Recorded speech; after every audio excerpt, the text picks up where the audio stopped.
Hi, thanks for coming to check out this episode of Defining Success with Marion. Please take a moment and subscribe, like, follow, or comment. Anything you can do to help the success of this podcast is greatly appreciated. And also, if you're looking to define success or achieve it in your own life, reach out and let's see how I can be of service to you. Thanks. Enjoy the episode.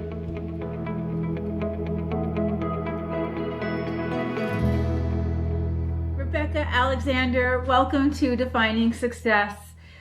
It's such an honor to have you here. In full transparency to the listeners, Rebecca and I haven't seen one another in a really long time. And I think it's fair to say I don't think either of us expected our reunion would be over a podcast. So not at all. Yep. This is really a pleasant surprise, and I'm so excited to dig in and speak with you and hear all about what you're up to. Because as the listeners are going to soon learn, if anyone knows a thing or two about success and all the different ways that you can define success in one's life, Rebecca is certainly somebody who can speak strongly to that. So I'm just going to do a really quick high-level intro, and then I will stop babbling and hand the mic over to you. Rebecca Alexander is an award-winning author, psychotherapist, disability rights advocate, mental health educator, keynote speaker, devoted dog mom, and, to top it all off, an endurance athlete. Before I hand it over, what's your dog's name? Violet. Oh, Violet. Okay. So, Violet's mom, tell us a little bit about yourself and, where, if you don't mind, even going back to where Rebecca Alexander all started. Like, I know you're from the Bay Area. Yep. Go for it. Yeah. Well, so I just love that we're here. And it's so funny because we have now arrived in that place where like the only way we can catch up is by being on someone's podcast. And I'm so down for it. Yep. So cut through. As I think everyone who listens to your podcast likely is, I've always had a big fangirl of yours. And full disclosure, I worked for Marion, what seems like 100 years ago at Zone Hampton out in the Hamptons. And it's just so awesome to now be on your podcast because you were so instrumental in sort of my process and getting to where I am. And I don't even think that you have a full understanding of the impact that you have had on people's lives from near and far. So it's just such an honor to be on your podcast. Oh my gosh. Thanks, Rebecca. Yeah, I mean that. I wasn't ready for that. Thank you. Yeah. So I was born and raised in the San Francisco Bay Area. I live in New York City. I've been here for about 22 years. And to sort of make a long story short, I was diagnosed with a rare genetic disorder really at the age of 12, first with retinitis pigmentosa, which is a blinding condition. My parents were told that I would be blind by the age of 30. And then not long after, I was further diagnosed with something called Usher syndrome, which is the leading genetic cause of progressive deaf blindness in the US and around the world. And so that has always, I think from a young age, really informed, even in ways that I didn't know, how I was shaped and who I have become. I think because early on, when we didn't know this, teachers oftentimes told my parents that I was a dreamer and I had my head in the clouds. I had a twin brother who was just like wicked smart and an insane athlete. And so he was always, I think, of the two of us, just, the just jet setter. He was really doing so much. And I think he was just academically and physically just much more able than I was. And so I always thought that I was just kind of the dumb, not as capable one. And so as time went on and I, things sort of continued with my education, I realized over time that, that with this diagnosis, there was a lot that wasn't known and there was support that I needed, or maybe that I thought that I just wasn't that smart and I wasn't really paying attention, but maybe I couldn't hear very well in class or I couldn't really follow along. And so these messages that I received, not really from my parents as much as from teachers, actually later on came to fuel my fire, where I was like, wait a second, I'm not going to let these, teachers or these people who educated me from a young age be the ones to determine what I will or won't accomplish. Wow. Yeah. About how old are you when you start realizing this? I think I was probably it was probably in high school. And Yeah. I ended up transferring out of a high school or a middle school that was really academically rigorous. And it was my stepmom's idea that I go to a different, high school that was a bit more social, a bit larger than the school I was at. And my twin brother stayed at that school. And it turns out that my freshman year was really sort of like a repeat of my Mm-hmm. middle school eighth grade. And I think I needed that to sort of catch up. And then I started to see what it felt like to get good grades and to do well and then to excel and how much that improved my confidence. There's a sign in sign language where you put your hands, for those of you who are listening, you bring your fingertips to your thumb and you bring it to your chest and then and this is the sign for confidence. Oh, wow. Yeah, and so I felt like I finally had this like confidence that came from, just being able to improve my academics. And so I went on then and went to the University of Michigan, and along the way Hold on, pause a second. You really improved. Wait, you just slipped that in. So you really improved your academics. I yeah. mean, like Michigan, and I do want to. Sorry to interrupt. I just want to just feel something out, which is when you switch schools, and you were kind of had a repeat of that. The freshman year was a little bit of repeat of the middle school stuff, and that kind of helped you reset, I guess, is what I'm gathering. But what was it within you that allowed you to start? Because there's a sense of confidence that has to happen there. It's not just it was it because the teachers here understood you better because the academics were slightly easier. What was it? All of it? Like what exactly was it there that helped you to make that shift? I think, and this is a big thing in New York City in particular. Remember, I'm on the Upper East Side, so you can imagine the type of pressure that you see among families and, teens and young adults. But I think that I went from a very small, very competitive school where, basically your main goal was just to get to an Ivy League. Right. And Right. when I left that environment, I always felt like just not a very smart kid. Mm-hmm. And so then it wasn't, and they didn't have the ability to support sort of my need. Now, what I didn't know at the time, I think, was that my parents had even asked them about, this was before my vision had gotten to a point where I would need larger font.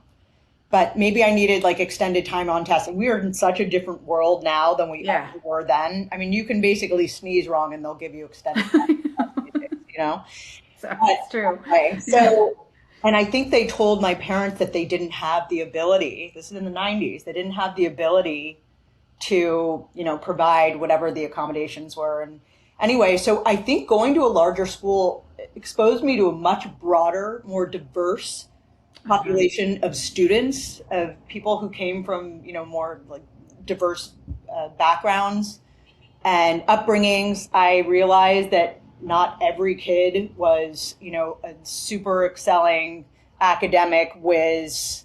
And so I felt a greater sense of belonging. I definitely felt a sense of insecurity that I was now going to like a dumber school. But all of that quickly sort of passed when I started to feel like, oh, there's actually a place for me here, that I'm not the dumbest one in class, that there are people who, struggle and are able to, and I got a tutor, for math because that was a difficult subject for me. And then I started to excel in math and it was like, oh, wow, it felt so good to finally get good grades. Yeah. Wow. Yeah. I think that speaks so highly. Like that's something that, to your point, especially today, we try to sort of make everybody fit into this highly competitive, especially in Manhattan, this highly competitive model and whatnot. But really, you were able to excel just somewhere where you were slightly more comfortable. I'm also curious, like, if the separation from your brother and, did that help a little bit too? I know I'm speaking to a psychotherapist.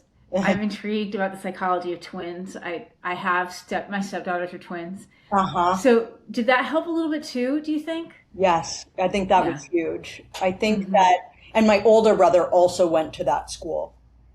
And Oh, wow. yeah, and we were Yeah. still very close. I mean, from, our friends were, we had all of sort of the same friends, and that didn't change.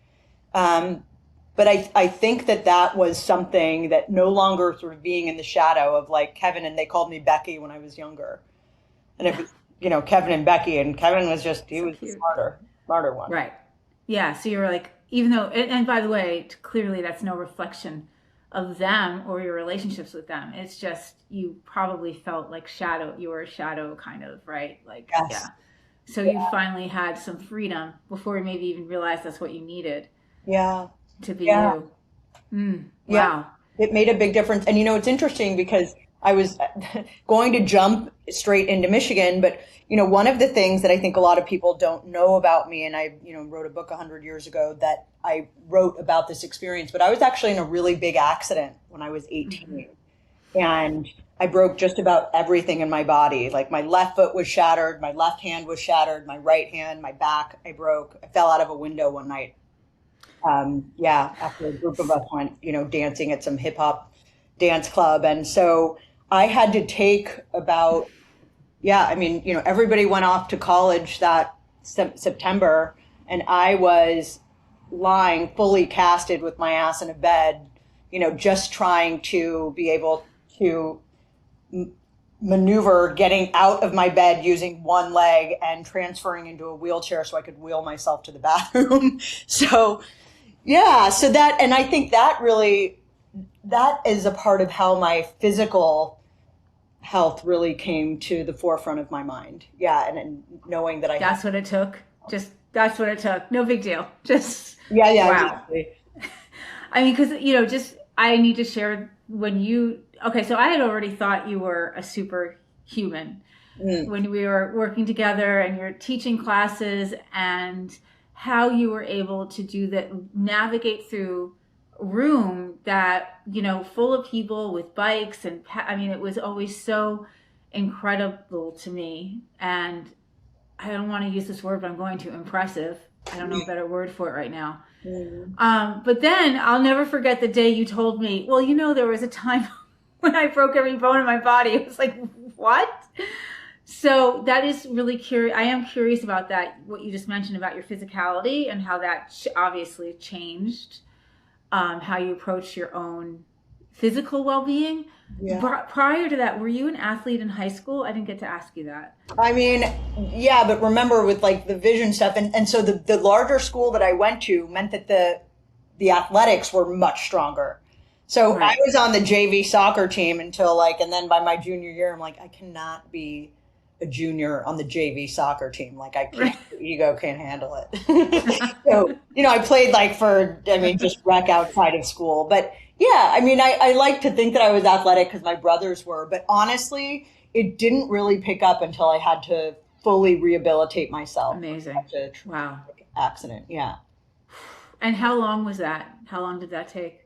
Yeah, so this was September. I mean, I was determined to go off to college in January, and by January, so the accident was in August, and they basically said you're starting school next year. I mean, they hadn't even told me until I was released from the hospital about a month later. But and I just said, "There's no way. I got to get my life, going." And so because I had just rehabilitated and was still, much stronger, but not fully recovered, they sent me. They said you can go somewhere more local. So I went to UC Santa Barbara, Nice. and I started there, and then I transferred to Michigan because I didn't want this accident to totally derail my plans. And my Hmm. twin brother was at Michigan, and I have to tell you though, Marion, my best friends, I made great friends at Michigan, but my best girlfriends I really made at UC Santa Barbara. Isn't that funny? Yeah, because it was Still to this day. yeah, but it was so hard to study. We planned all of our schedules around tanning hours. I mean, it was pretty silly, but it was a great experience. Yeah. That that's isn't that funny, right? Because you were probably just totally relaxed in some sense, right? Just like low, kind of, let's just do this to get through to the next phase, right? Like, It's interesting. And you said you didn't want your plans to get totally derailed by the accident. Mm-hmm. I have so many questions right now. One is, and I hope it's okay I ask this, but how did you not get completely depressed while rehabilitating? And if you did, how did you overcome that? And what are the keys there? Because, Yep. oof. Yeah. That's such an important question. And remember, you're asking a psychotherapist. So there's Yeah. nothing I love talking more about than mental health. That is my jam. Mm-hmm. So what's interesting is that even to this day, I oftentimes look back on that time as sort of a point for, inspiration from myself of just drive and motivation. What I found was that my life became so simple. I literally was in a bed, casted. I remember my grandmother who lived in Santa Cruz, California. She drove up and would help take care of me. And I literally had to wheel myself. I was so casted that the only way I could bathe was by putting the toilet seat down, sitting on it, and having her pass a washcloth back and forth. And then, I would wheel up my wheelchair and she would wash my hair in the sink. And maybe we did that, I don't know, twice a week, once a week. And that was, I think that as cliche as this sounds, I had a calendar on the desk next to me and a big red pen. And I would literally just X out each day, one day at a time. And my whole life was scheduled around when I had doctor's appointments. I had to have follow-up surgeries. And so it was just taking it literally everything we talk about now about being in the moment, what's just in front of us. There was nothing I could do except focus on what was right in front of me. And Right. if I didn't have that, I had so much, I was young, so that certainly helped, but I just needed to get my life back together. Mm-hmm. And so I created somehow a routine for myself. Interestingly, people don't think about this either. When do any of us learn about health insurance and about having to take care of ourselves? It's miserable. Yes. Our health insurance system is a nightmare, and that's a whole other podcast. But these were things where I actually learned like real life lessons. My parents were at work. Like I needed to get more approvals for insurance to cover physical therapy. So I was on the phone with insurance companies. This is when I learned that like the first thing you're going to get is a denial. And as soon as you get that denial, then you keep going and you appeal. Like this was where I learned a lot of my advocacy skills, not even knowing that it was. That's so interesting that this is how you did it. hadn't even thought of that. Sorry to interrupt. I hadn't thought of that your parents were both working. So you were really advocating for yourself for the most part. I mean, obviously your grandma helped out and whatnot, but Yeah. Wow. And you're 18 Yeah. figuring all this out. Yeah. What else did I have to do? This must have made, it's so interesting, Rebecca. Thank you for going into such detail here because this clearly made a major impact on the trajectory of your career. Right? Yeah. Because it's easy when you read. I just, listening to some of your other interviews and reading some of your stuff, I tend to just think about the Usher syndrome and really this accident. Big moment there, obviously. But like a lot of, it seems to have affected a lot of the work that you do today in a great way. Wow. So, okay, sorry, I broke up your rhythm, but you end up recovering. And this was my next question. You had said you didn't want it to disrupt or derail you from, your plan. Did you have a plan for Michigan? Did you know what you wanted to major in? Did you have a vision for your career? Not really. No. I mean, I always, I grew up in a family that was very community oriented. My dad and my stepmom were very active in the community. My grandmother was one of the, first educators in I think it's called the Head Start or Head Up program that like Oprah was, cool. Educated through. Yeah. So in Chicago, so they were always very, I used to deliver meals to people living with HIV and AIDS because of course I grew up in the San Francisco Bay Area, and we'd had a speaker come speak at, like my Tuesday night school or at the temple I went to, and he was HIV positive. His name was Scott Freed, and he had such an impact on me. And I think at the time I was so moved by his story, but I think somewhere in the back of my head, I knew deep down that at some point I was going to need help because of my disability. And there was something about, well, and this is another piece, but sometimes they say that developmentally, when we don't get our needs met, and we don't know that we, aren't getting our needs met, but sometimes when we don't get our needs met, we find a way to be needed. Yeah. Yeah. And so it That's helps good. to know that we matter. Yes. And so Wow. there's something about volunteering and feeling like I was giving back in some way, I think that really motivated me. That's really interesting. I've never thought of it that way. And yet 9 out of 10 times when somebody's lost or confused, it tends, and myself included, being of service to others tends to help clear the space, so you can, it, without even realizing it, you figure out how to tend to whatever it was that you were confused about in the first place. But I never thought about it as your needs not being met. That's so interesting. Yeah. That's super powerful. Yeah. Oof. Wow. So, okay, so what did that mean to you when you were a student and at school? What did you study, and how did you end up in the field that you're currently in? Yeah. So, there's a few things, one of which is, so when I went to the University of Michigan, their disability services program was super strong. And there was a woman named Joni Smith who was the director of Deaf and Hard of Hearing Student Organization and their services. And she interpreted for like the Dalai Lama and Bill Clinton and I used to go to her office, and this was a time where I more recently started wearing hearing aids. I would always make sure that my like long brown hair was down so it would cover my hearing aids because they felt like boom boxes on the side of my head. It was where University of Michigan was where I got my full official diagnosis with Usher syndrome. Okay. Yeah, and I started learning sign language there. I took that as a pilot course. And so I think a lot of my advocacy skills, got stronger there too. But I don't think I knew exactly. All of the classes that I took I ended up majoring in American culture. Cool. Yeah. And That's appropriate. yeah. So, and everything I did was, HIV AIDS in America. I worked in a women's prison and did an internship there because I took a class, Women in Prison. So it was a lot about how American culture has been shaped throughout, decades.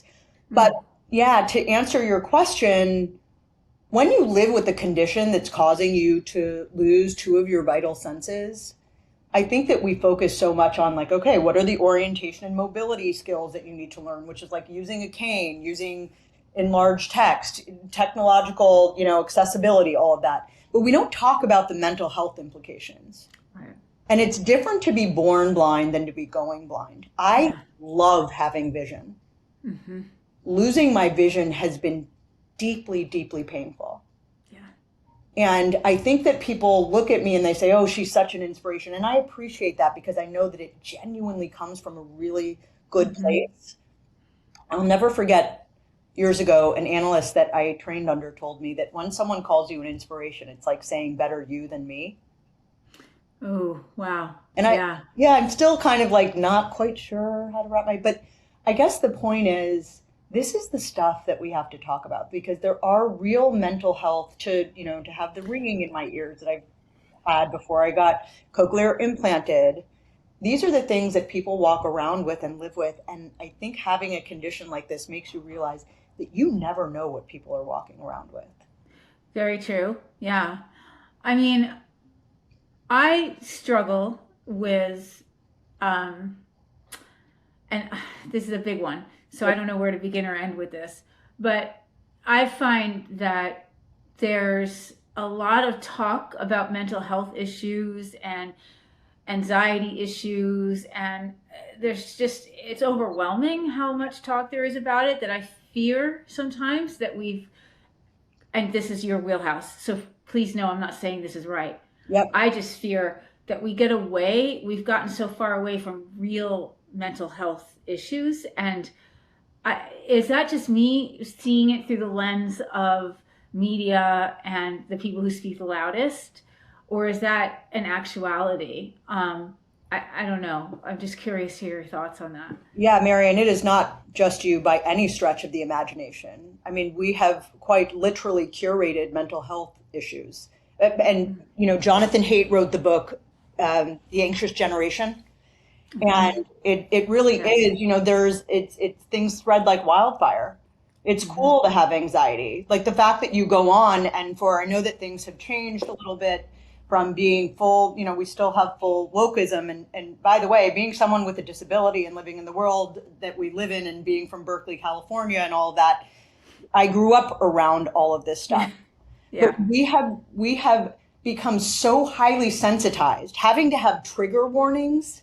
If I walked around in the world worrying about how everything and anything was going to trigger me as someone living with a disability, using a cane, being treated like fucking shit, excuse my language, but No, it's all on right. any given, I wouldn't make it out of my house in the morning. We Right. are Yeah. not fragile. And to treat yourself and to treat your children as though they are delicate flowers is a huge disservice to them. Yes. And this is why you see all of these millennials and people, and clearly I have a strong opinion about this, but Yeah, no, this is great. Thank you. yeah, but this is why you find that people are, yes, COVID, but this is why you find that people are not willing to go in and work in an office. I have so many millennials who like are unwilling. They only will work from home. And so at first I'm like, oh, you're so spoiled. But we're beyond spoiled. We Right. created this social anxiety and this inability to have real relational conversations and discourse and be able to have disagreements and work through those things. And that all Yeah. comes from not being online. That comes from being in person. Yes. Yeah. One of my favorite things that I've heard you say in one of your interviews was, um, and you may have said it on several, but I heard one in particular where you talk about with parents, let your kids feel it. Like, let your kids feel the emotion, let them feel the pain. It's okay. Yeah. And oh man, I couldn't, that gave me chills when I heard you say it because there have been moments in my own parenting where I've doubted, like maybe I should have done XYZ because so many of my peers work so hard to make everything better and okay. Yeah, And yet, and it's hard to watch your kids struggle, for sure. right? It's hard, but to your point, your own life is an example, a great example of how finding power through having to figure it out for Yeah. yourself. So I thank you for sharing all this because okay, I'm not crazy. Yeah. So I know this is a big question to ask, but in your opinion, then how what do you feel are some moves to make to sort of change this pattern? Yeah, big Yeah. question, but Yeah, and that's the $1 million question. I think for a lot of people, I think that we have become so accustomed. Yesterday I was on the subway and I was just looking around to see how many people were on their phones. And oh, I looked down next to someone and I could tell just from what they were doing that they were bored and they couldn't decide which app to click on and didn't know what to do with themselves. And I was thinking that, and remember, psychotherapist here, but it's so important for us to develop distress tolerance and stress tolerance and just the ability to be uncomfortable. yeah, And I was just thinking, oh, I wish this guy could just, shut off his phone, maybe just close his eyes and let himself be with himself or recognize, okay, let me think about, or let me tune into 4 things that I'm seeing on this train, 3 things that I'm hearing, just sort of connecting to the moment and being in person. And how many times I'm walking down the street, even using my cane, and I have to tell people to look up because they're looking at their phones. their phones, yeah, I mean, it's yeah, sort of wild, but I guess, one of the things that I think is so important for me and that I've learned, I can tell people a gazillion things about what they should do with their lives, but unless it comes from you and you feel motivated to do it or the need to do it, then nobody's really going to listen to you. Having so to true. go from not using a cane to using a cane, having to go from, like only relying on spoken language to learning sign language, and then later, pro-tactile and tactile sign language has required me to be wildly uncomfortable. And being out in the world as someone with a disability, at first I had to develop the ability to take on this new identity as someone with a disability. I mean, think about anyone you see with a disability walking down the street. What do you think when you see them? Do you think, oh, I can't even imagine? Do you not look in their direction because you don't want them to think that it's, that you don't want to stare at them? Do you feel like you offer help? Do you feel grateful for what you have? And, thank God that's not what are the things that come up for you? And I'm not saying this from a place of judgment. I'm saying it from a curiosity. What's interesting is what comes to mind is the first thing I think is that's so cool that one can do that. One can navigate through this crazy city, to your point, with people looking down, not paying attention. That's the first. And then the next, I think this will help validate your point, is does that person need help? Yeah. That's my next thought. I'll admit it. Yeah. Is does that person need help? How can I help that person? Yeah. And would you... sorry, go ahead. No, go ahead. I was going to say it's not like a hero complex thing. It's just a knee jerk of like, does that person need help? Because that's just how I've been wired to think when I see somebody that doesn't have what is, the normal standards for getting around, right? Yeah. And I think that, it's interesting because, yes, we think about that, and that's just the surface level. I thought more about when I had to start using my cane, is someone going to look at me and find me attractive still? Is someone going to still want to have sex with me because I have a disability? And then what is my own internalized ableism, as they call it, about, thinking that, I really felt over time that it somehow that, when I started using my cane more and becoming more blind, I really thought that it sort of made me like more asexual. Yeah, of course I could understand that completely. Yeah. So actually, that makes me ask this, Mike, I'm knee jerking here to ask you, do you have your own therapist that you work with or counselor? Yeah. Yeah.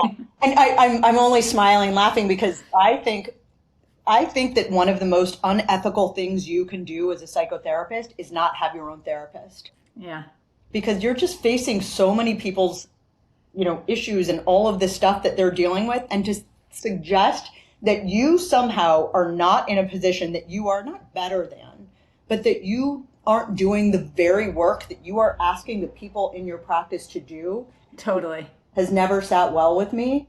Yeah. So I absolutely have my own therapist. And, now I do a lot of EMDR work, which is trauma therapy. So I have my own therapist and a trauma supervisory group that I'm a part of. But, I think, Marian, and I'm so enjoying having this conversation with you. So just stop me if I'm talking too much. But what I've also realized when I was able to like interrupt that limiting belief, that maybe having a disability doesn't make me less attractive to people. Let's just say that isn't true. Well, now I actually rely so much more on touch.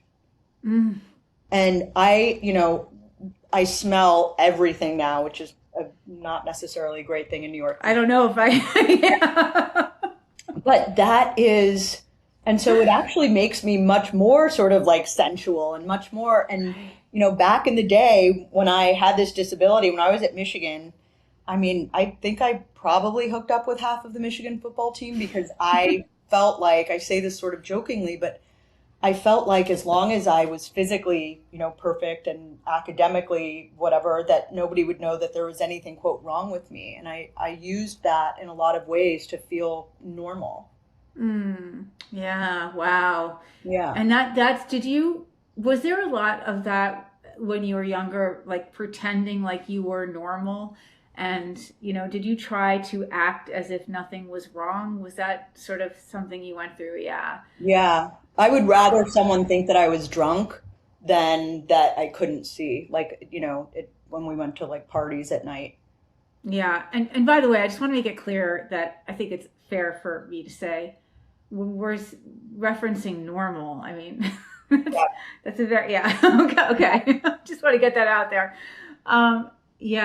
So when did you at what point in your life did you find more, and maybe, I don't know, it's not fair for me to say if you're even there. I'd imagine it seems like you are, but were you able to sort of more fully accept you as a person with having been through what you've gone through, knowing what you're going to continue to go through, like when was there sort of more of an acceptance that started to happen for you?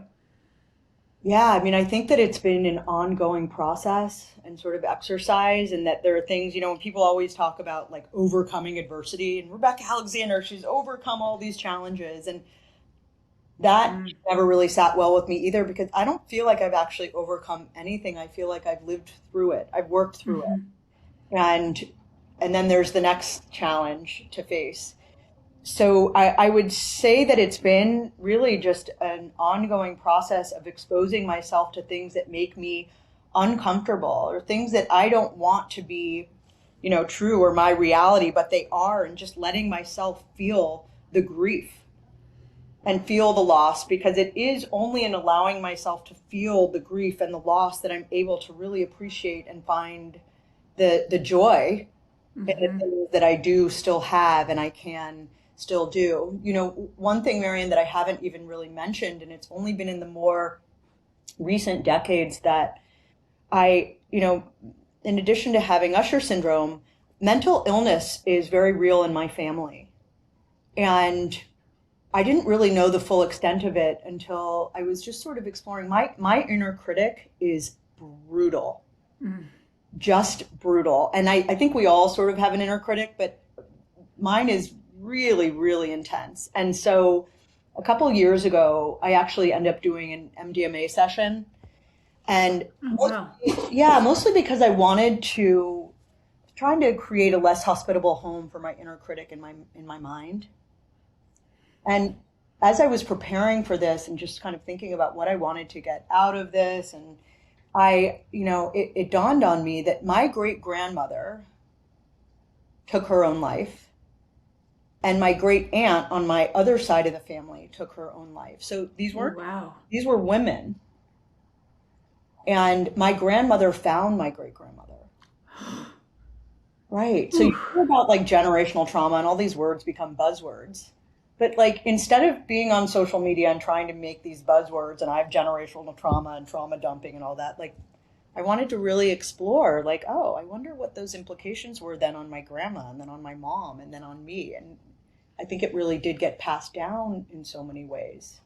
Mm. And I do think that there have been times, I think that with as successful as I have been in my private practice and all these, awareness campaigns that we've done, and, selling the rights to my book, and all of the things that from an outsider's perspective seem like success, I still do, I'm still a real person that really experiences a very deep range of emotions, and have had, those times where at night, the one thing that made me actually fall asleep was thinking about that there was a very small possibility that I might not wake up tomorrow morning.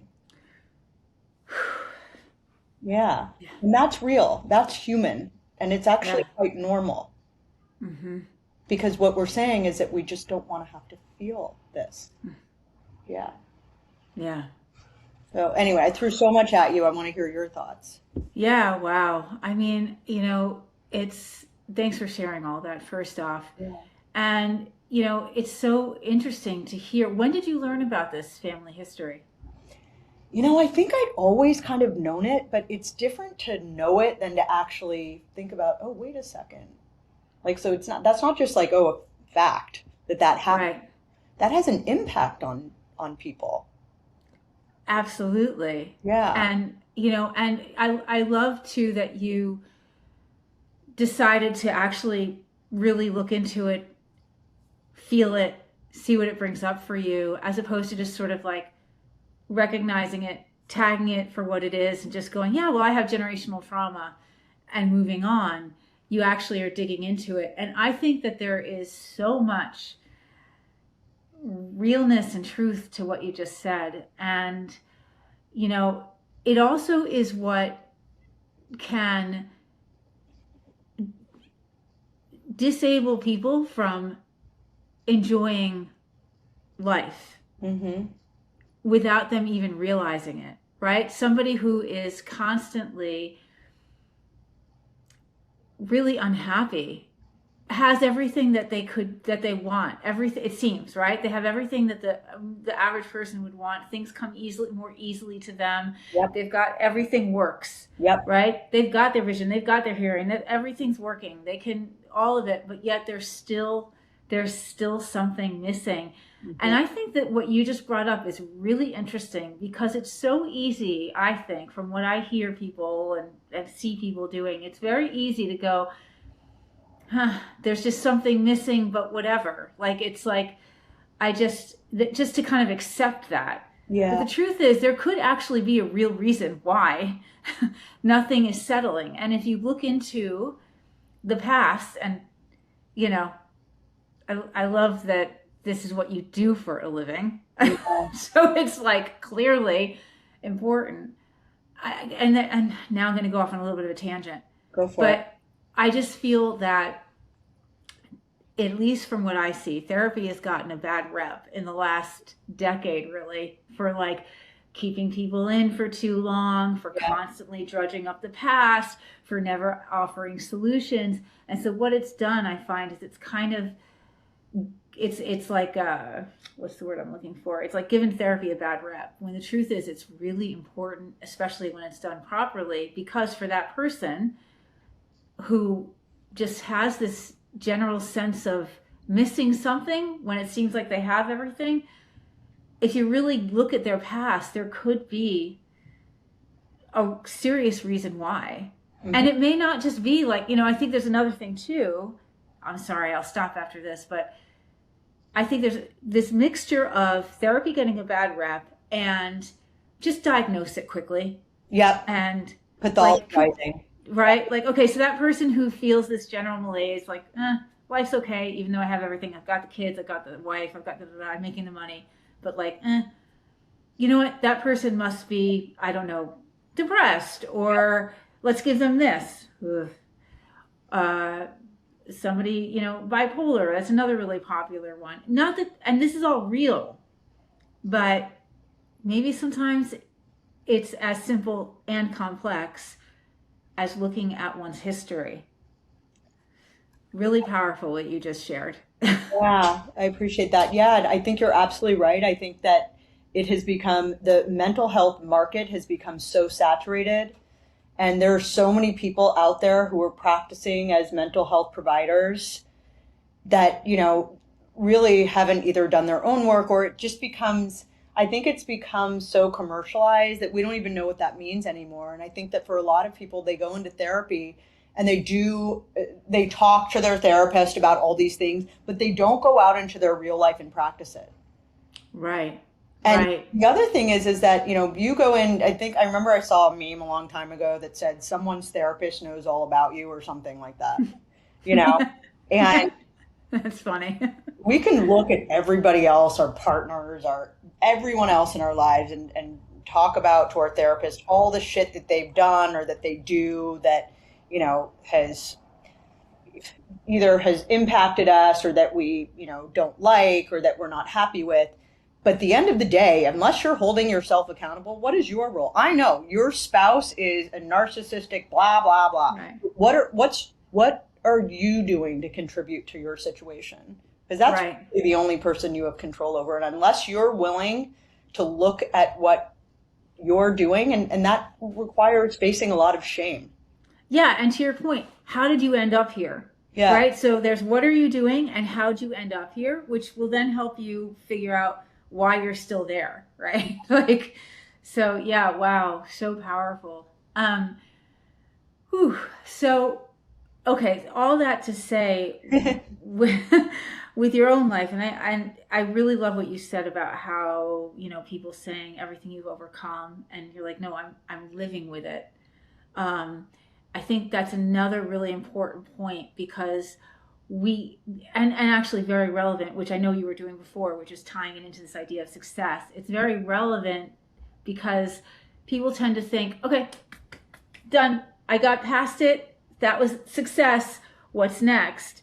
And the truth is, it's really, no matter what the ailment or the issue, it's really about how to continue, mm-hmm. right? You can't just move past stuff. It's like how to continue. So um, what do you find is like, what are some tools? I know this is a very big Yeah. question, but what are some tools that you feel help people to get to a point of acceptance? hmm I think that part of getting to a point of acceptance is realizing that this is not, what do I do when life has given me things that I never would have chosen for myself? Mm. And how do I live a life that is, there are many things that we do choose, and there are a lot of things that we don't. And how do I not let that completely impact my life so that it debilitates me from being able to live a fulfilling or meaningful life? I am I will never be okay, and I'm very sad about losing my vision and my hearing. I'm cochlear implanted, so I'm very fortunate that I'm able to hear now because of that. But I also know that, I think when people think about being successful, part of being successful is also being humble. Mm-hmm. And that is, I think, part of why I enjoy the work that I do is that I am doing the very work that I ask the people in my practice to do. Yes. And if I wasn't doing that, and if I wasn't feeling the deep sense of emotions that they also feel, I think I would feel more disconnected, and I would be more prescriptive, and I would just say, go just do X, Y, and Z, and then but I think it is being able to accept these parts of yourself that you don't necessarily feel that proud of, or that that you need to work on, and that you don't have to just have this outward facing persona, that you can be a dynamic human being. And I don't think I'm describing this well, but there are a lot of things that I don't do well. And I think oftentimes out in the world, I'm seen as Rebecca Alexander. Look at her muscles, and like she's, went to Columbia and did all of these things. But I'm also Rebecca Alexander that if I'm walking on the street with my cane and it's really dark out, I may need someone, and someone offers to help me across the street. I'm going to accept their arm and say thank you, because we all need help. Mm-hmm. And even someone like me who seemingly has all her shit together, I am not above asking for help or needing Mm-hmm. help. And the most successful communities are not the ones that just promote independence. It's the interdependent communities where we all look out for each other. And when you ask for help, or when you accept help from someone, you let them know that they matter. And there's nothing we want to know more in this world than that we're needed and that we matter. I don't know if I just answered your question at all, but Yeah, you totally did, and then some. Okay, there's a lot that I want to talk about your yeah, documentary and your book, but before we go there, I have one last question yeah. before we move on, and that is why, and it's another big question. Sorry. Why do you think that we are in this space we are right now, where so many people are claiming, I don't want to say that, they're saying, I've got this problem, I'm this anxious, I need this pill. Like, what do you think it is that is creating this kind of, what's the word I'm looking for, but this kind of like need for people to feel damaged, or not? What is it? Your worth or your value is measured by Yeah. how damaged or traumatized you are. Why are we here? Yeah. I think that, because, and listen, social media and the internet is so wonderful for so many things. My best friend Alan finds every cool restaurant and like hole Alan, I forgot about Alan. still around. He's Hi, Alan. totally. And, he will find like every cool, just obscure music, live show. And so for those things, it's awesome. But I think that we are so now tuned into looking outside of ourselves and what everybody else is doing, and the compare and despair, that, one of the, as difficult as it is to go blind and deaf in a very visual and auditory world, it has forced me. When I take my implants off, I hear nothing. There is nothing I love more than, silence is sort of my salvation, my religion. And it allows me to really be with myself. I think people have a very hard time listening to themselves or asking themselves, okay, I see all these people doing these things, and I feel this need to keep up with that or to be this, or we are so influenced by what so many other people are doing, and the algorithm sends us, really conditions us in so many ways. And the more time we spend on there, the more disconnected we become from ourselves, the more uncomfortable we are to just be at home and say, wow, like, well, what do I really want? You know, when I think about kids that I work with and they're trying to figure out where they want to go to college, all they care about is wherever will make their parents happy, or the things that they want to do is all based on what the optics are. And so I think that people are very, very afraid to disconnect and to actually have to listen to themselves. Well, how do I feel about that? You know, there's a saying, the saying is opinions are like assholes, everybody has one. I like it better, opinions are like belly buttons, everybody has one. But think about how often we go, you know, some things happen. We're on the street and we're walking. How often are you disconnected from what you're, oh my God, wait, oh shoot, I just walked 2 blocks too far because I wasn't even paying attention to where I was going because I was on my phone. We're just so disconnected from being, you know, just in the world and with ourselves. Yeah, I see what you're saying. Scary. Yeah, and I guess also the sort of it's a lot of it wanting attention. This is a way to get attention, and yeah. Validation, And so followers and all that, like somehow right. worth and our value is measured by that. Yeah. Well, okay. So that was really incredibly powerful, and I can't wait to listen back to this actually. But what I want to talk about now is just shifting gears a little. Your documentary, your book too, by the way. Yeah. Not Fade Away. Yeah.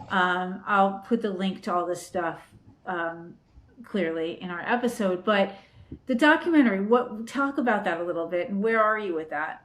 Yeah, so we're just finishing up on it. And, you know, essentially, I think it's sort of funny, you know, if you write a book, and I mean, we've all kind of played that game. If someone were to make a movie about your life, who would play you? You know, that kind of thing. And then you just think of like whoever the hottest actor or actress is. But I think when you hear about that, it's sort of funny. But to actually live that is a different experience. And it's sort of, even when I talk about it now and I tell you, I don't even really connect to what I'm saying because it doesn't really feel sort of real, and it feels, but so my book was optioned pretty early on by David O. Russell and John Krasinski, and then they joined forces, and so they, you know, option it. And basically when they option it, you get paid about enough money to buy yourself toilet paper for a year. But so let's be clear, it's not like you're just raking it in.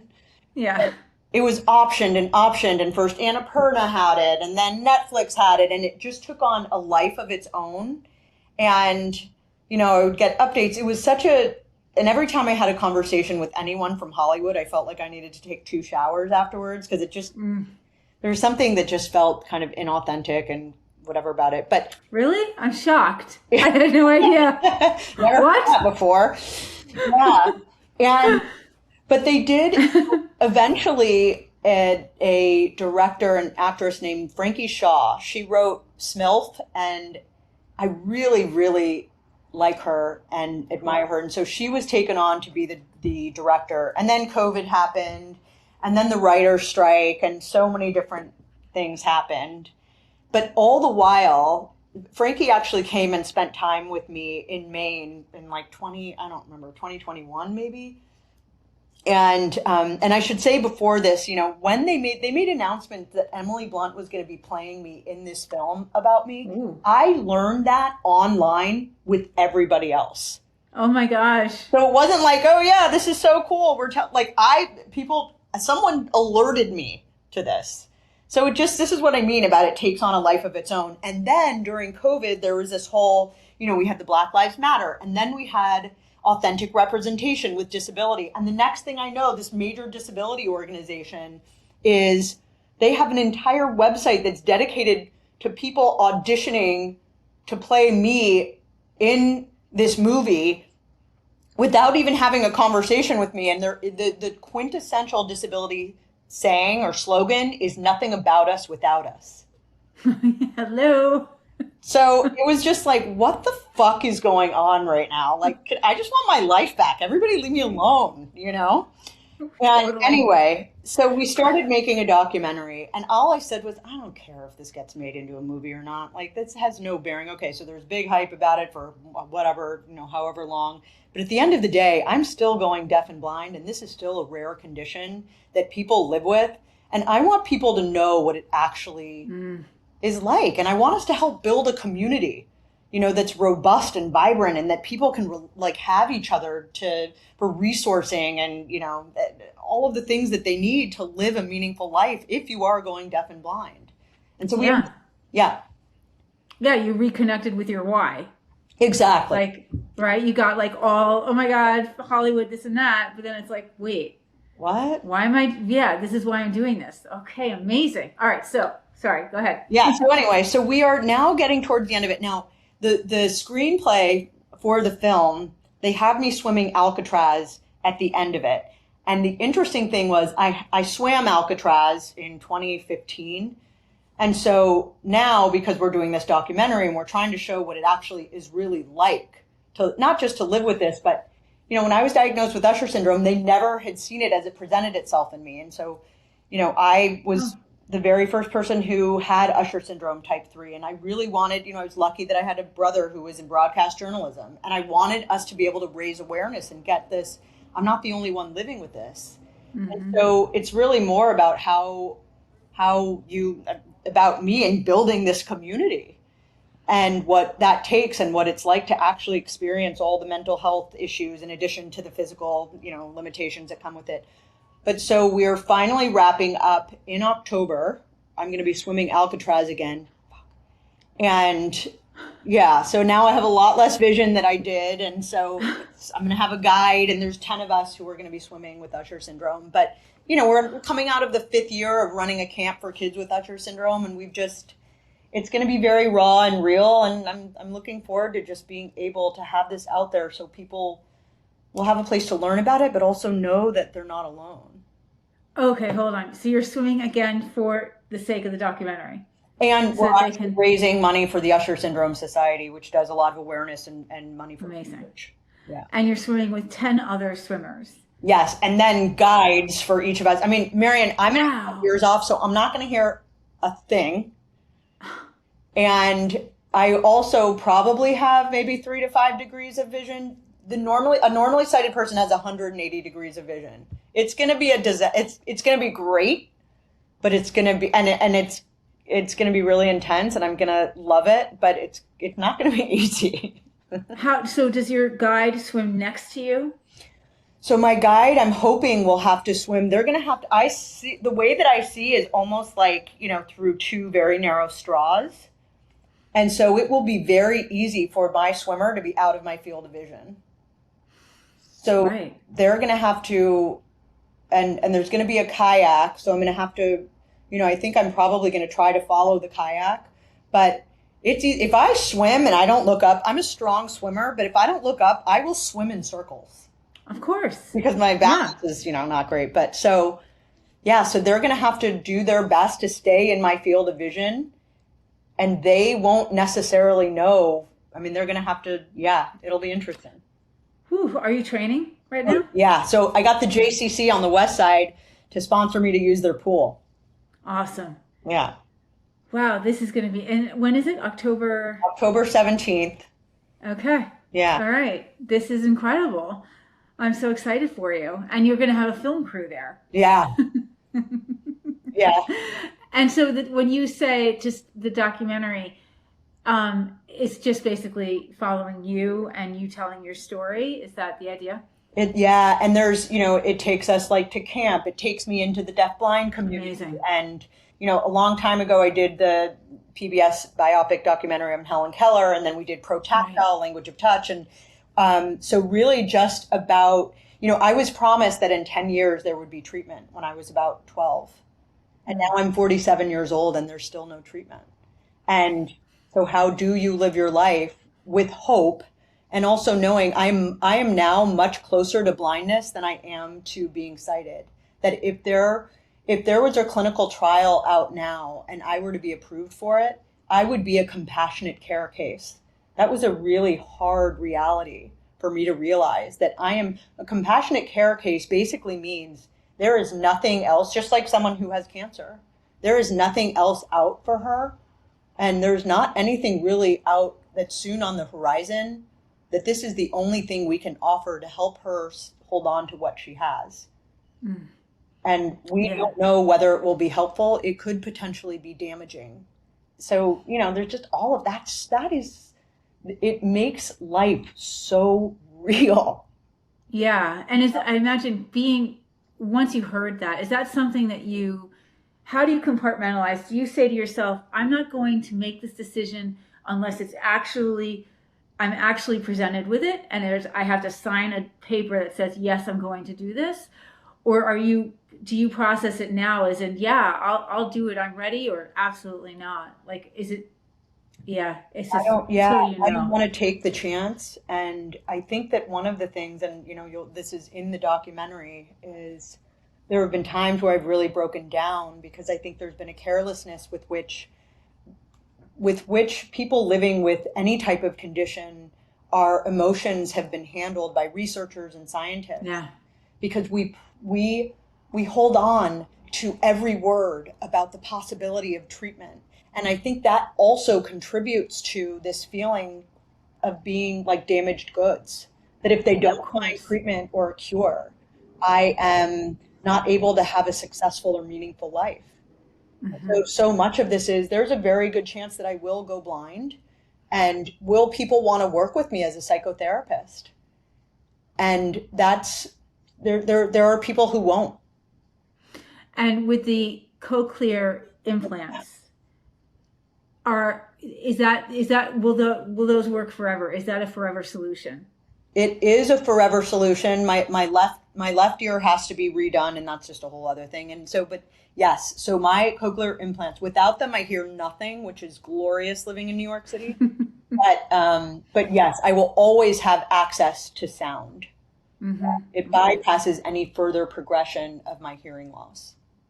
Wow, that's pretty incredible. Yeah. So that I imagine is something that there were advancements in that within your lifetime. That's something that didn't exist. So yeah, wow, sure. Incredible. Sure. So yeah. And then lastly, we touched upon, we just lightly, she's going to swim the Alcatraz. I mean, how many miles is that? Yeah, I think it's like 1.9. And you've done it once before, so this is your second time. And then you're an endurance athlete. You've climbed Kilimanjaro, correct? Yeah. And are you still practicing yoga and doing all the stuff? Not as much as I'd like to be, because we work so much. Like, are you doing all of these things as much as you'd want to be? You probably are. Not like we did once upon a time, because things change. You teach like 9 classes a day or something insane.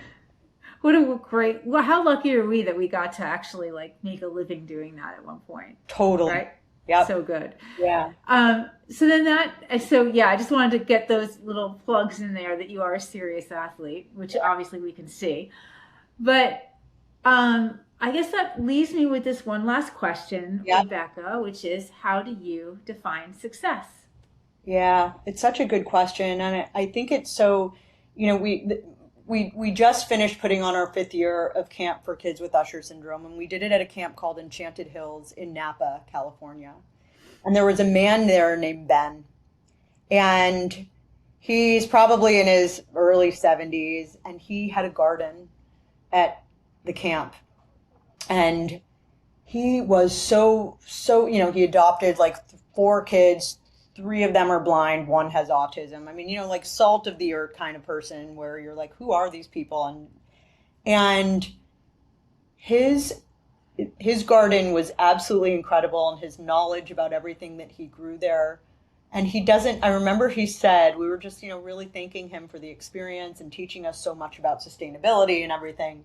And he said, I don't have a lot in the bank, but I have so much in my heart. And of course, we all know this in theory, but I have to tell you, being on the Upper East Side of Manhattan, I see some people with enormous wealth who are the most unhappy, unfulfilled, unmotivated, unfazed by anything, because there is something to be said for the struggle is real. And I think that part of what makes us successful, I don't know who I would be if I didn't have Usher syndrome. Going blind is deeply, deeply painful and difficult, and losing my hearing was as well. But this is part of what drives me, what makes me feel so connected to other people. And that is the shared humanity of the human condition that is so fucking hard and so meaningful. And so I can say that my success would not be possible if I didn't allow myself to feel the depths of my grief. And that depth of my grief that I allow myself, and I have those, really painful guttural cries, but it's what makes room for me to feel so much gratitude and joy for what I still can do and what I have. Yeah. Yeah, wow. That's beautiful. Thank you. I mean it. Yeah. Yeah, I know you do. Whew. And your camp sounds incredible. Yeah, it's a lot of fun. Yeah. Wow. And Ben is his name? Yeah, Ben. I don't even know his last name. I mean, but he has this car named Millie that, I'll have to send you a picture. I mean, he is just an incredible soul. He sounds it. Yeah. Yeah. Wow. Rebecca, thank you so much for doing this.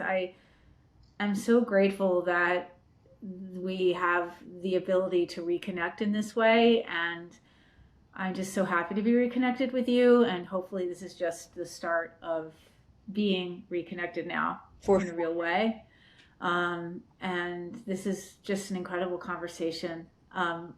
Please share where people can find you, and obviously I'll share it in the show notes, but for the listeners. Yeah, so my website is RebeccaAlexander.org, RebeccaAlexander.org. And my Instagram handle is @_RebeccaAlexander_. I would love to have someone take over my social media and all of that stuff because, oh man. But yeah, so you can find me there, and we'll keep updating all of these things that I'm doing. And yeah. Great. I can't wait to see the documentary. Thanks. And there might be a chance I'm out west when you're doing that race. So I'll let you know, because I would definitely be there cheering you on. My brother lives in the Bay Area. So. Oh, awesome. That would be so awesome. Yeah. Thanks so much. Amazing. I really appreciate it. Thank you, Rebecca. Have the best day. Thanks. You too. Stay safe up there. Okay. Bye. Bye.